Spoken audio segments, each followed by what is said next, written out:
বাংলার তাঁত শিল্পের ঐতিহ্য অতি প্রাচীন। এটির সঙ্গে জড়িত আমাদের কৃষ্টি ঐতিহ্য ও সংস্কৃতি। এক্ষেত্রে রাজবাড়ী তাঁতশিল্পীরাও পিছিয়ে ছিল না। রাজবাড়ীর জেলার বিভিন্ন উপজেলার প্রায় কয়েক হাজার তাঁতশিল্পী এই পেশায় জড়িত ছিল। তাদের মন ও মননে ছিল শুধুই তাঁত। কোটি মানুষের আস্থার ভালোবাসায় 11 বারের মতো দেশের 1 নম্বর রেফ্রিজারেটর ব্র্যান্ড ওয়ালটন। তাদের মাকুর খটখট শব্দ পরবর্তী প্রজন্মের কাছে হয়তোবা অজানাই থেকে যাবে। শত বছরের এই পুরনো শিল্পটি আজ বিলুপ্ত প্রায়। উন্নত প্রযুক্তির ফ্যাশনের কাছে তাদের বাপ দাদার এই শিল্প ফিকে হয়ে গেছে। তবুও কিছু মানুষ আজও তাঁত শিল্পটাকে আঁকড়ে ধরে আছে।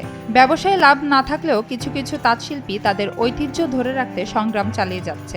বর্তমান সময় একদমই বিলুপ্তির পথে এই তাঁত শিল্প।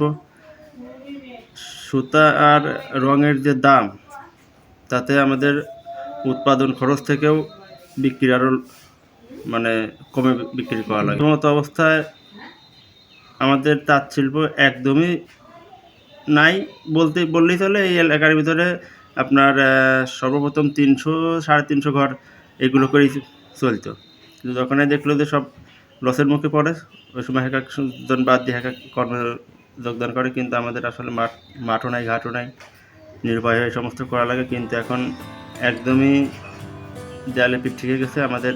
একসময় রাজবাড়ীর জেলার বিভিন্ন স্থানে প্রচুর পরিমাণে তাঁতি সম্প্রদায়ের মানুষের বসবাস ছিল, কিন্তু বাস্তবতার কাছে প্রায় সবাই হার মেনেছে। তাদের পরবর্তী প্রজন্ম এই শিল্পের সঙ্গে সম্পৃক্ত হচ্ছে না বা হতে চাচ্ছে না। এখন তারা শিক্ষিত হয়ে বিভিন্ন ব্যবসা বাণিজ্য, চাকুরি ও রেমিটেন্স যোদ্ধা হিসেবে দেশের বাইরে চলে গিয়েছে। কিন্তু একসময় এই তাঁত শিল্পের জৌলুস ছিল। এক একটি বাড়িতে 14 থেকে 15টি করে তাঁত ছিল। পরিবারের প্রায় সকল সদস্যই এ কাজের সঙ্গে জড়িত ছিল। গ্রামের হাট বাজারে তাদের প্রায় সমস্ত সামগ্রী বিক্রি হতো প্রচুর। মাকুর খটখট শব্দে মুখরিত থাকতো এলাকাগুলো। আজ এই এলাকাগুলোতে শুধুই নীরবতা। তাদের বিষয় কারোর আছে নাকি?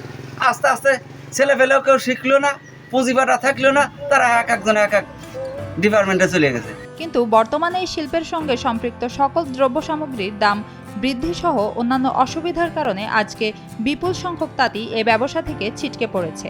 কারণ এটা করে তাদের পেটের ভাত জুটছে না। অভাব পরিবারগুলোকে গ্রাস করেছে। প্রচুর তাঁত শিল্প ছিল, কিন্তু দিন দিন হারিয়ে যাচ্ছে এই তাঁত শিল্প। সুতার মূল্য বৃদ্ধি, শ্রমিক সংকটের কারণে, বিভিন্ন কারণেই এই তাঁত শিল্প হারিয়ে যাচ্ছে। তবে তাঁতের যে তৈরি জিনিসগুলো এখনও মানুষের চাহিদা রয়েছে। এ কারণে এই শিল্পকে বাঁচিয়ে রাখতে সরকারি উদ্যোগের প্রয়োজন। তবে আসার কথা এই যে এখনো দেশের বাইরে আমাদের দেশের তাঁত সামগ্রীর ব্যাপক চাহিদা রয়েছে।